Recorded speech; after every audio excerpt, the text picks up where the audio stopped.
ನಮಸ್ಕಾರ ಸ್ನೇಹಿತರೆ, welcome back to my channel. ಗಣೇಶನಿಗೆ ಮೊದಲು ಪೂಜೆ ಏಕೆ ಮಾಡಬೇಕು?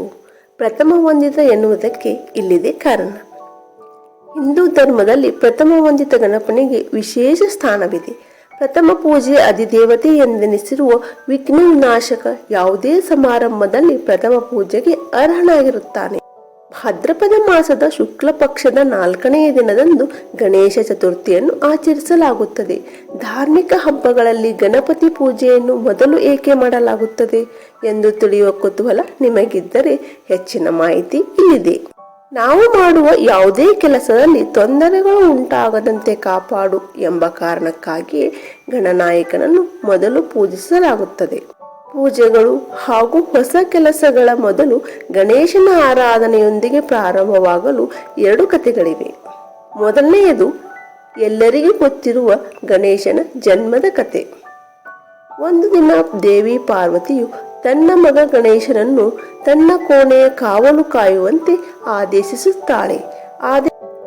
ಆದೇಶವನ್ನು ಅನುಸರಿಸಿ ಪುಟ್ಟ ಗಣೇಶನು ಶಿವನನ್ನು ಪ್ರವೇಶಿಸದಂತೆ ತಡೆಯುತ್ತಾನೆ. ಆದ್ದರಿಂದ ಕೆರಳಿದ ಶಿವ ಗಣೇಶನ ತಲೆಯನ್ನು ಕತ್ತರಿಸುತ್ತಾನೆ.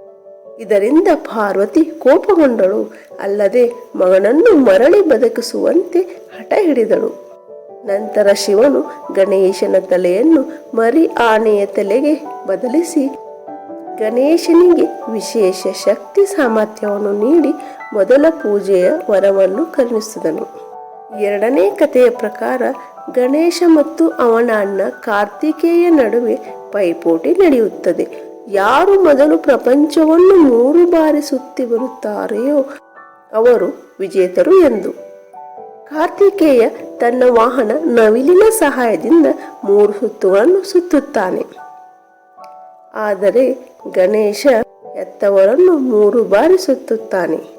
ಇದರಿಂದ ಖುಷಿಯಾದ ಶಿವ ಪಾರ್ವತಿ ಗಣೇಶನನ್ನು ಮೊದಲು ಪೂಜಿಸಬೇಕು, ಇದರಿಂದ ವಿಘ್ನಗಳು ನಿವಾರಣೆಯಾಗುತ್ತದೆ ಎಂದು ಆಶೀರ್ವಾದ ನೀಡುತ್ತಾರೆ.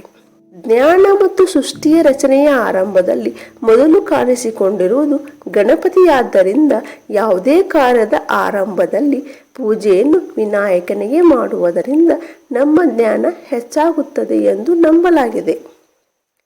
ಇದಲ್ಲದೆ ಗಣೇಶನನ್ನು ಸಮೃದ್ಧಿ, ಬುದ್ಧಿವಂತಿಕೆ ಮತ್ತು ಅದೃಷ್ಟದ ದೇವರು ಎಂದು ಪರಿಗಣಿಸಲಾಗುತ್ತೆ. ನಂಬಿಕೆಗಳ ಪ್ರಕಾರ ಗಣೇಶನನ್ನು ಪೂಜಿಸಿದಾಗ ನಮ್ಮಲ್ಲಿಯ ಒಳ್ಳೆಯ ಗುಣಗಳು ಹೆಚ್ಚಾಗುತ್ತವೆ. ನಮ್ಮ ಜೀವನದ ಸಕಲ ತೊಂದರೆಗಳನ್ನು ನಿವಾರಿಸುವವನು ಗಣಪನಾಗಿದ್ದಾನೆ. ನಮ್ಮ ಯಾವುದೇ ಕೆಲಸದ ಆರಂಭದಲ್ಲಿ ಗಣೇಶನನ್ನು ಪೂಜಿಸಿದಾಗ ವಿಘ್ನಗಳು ನಿವಾರಣೆಯಾಗಿ ಶುಭ ಫಲ ನಮ್ಮದಾಗುತ್ತದೆ. ಏನಂತೀರಿ ಸ್ನೇಹಿತರೆ? ಈ ಮಾಹಿತಿ ನಿಮಗೆ ಇಷ್ಟವಾದರೆ ಒಂದು ಲೈಕ್ ಮಾಡಿ, ಮರೆಯದೆ ನಮ್ಮ ಚಾನಲನ್ನು ಸಬ್ಸ್ಕ್ರೈಬ್ ಮಾಡಿ. ಧನ್ಯವಾದಗಳು.